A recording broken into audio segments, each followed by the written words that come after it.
Бүгін наурыздың 12-сі. Сәрсенбінің сағат 5-інде біз экспериментімізді бастадық.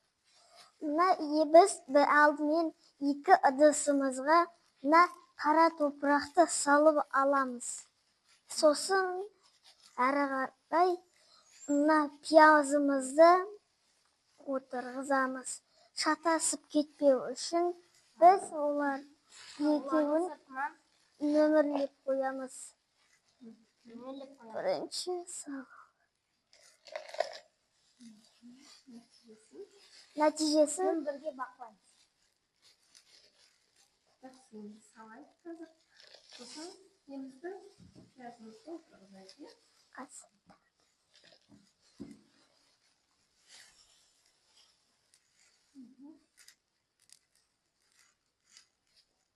Сала. Байқа. Ал енді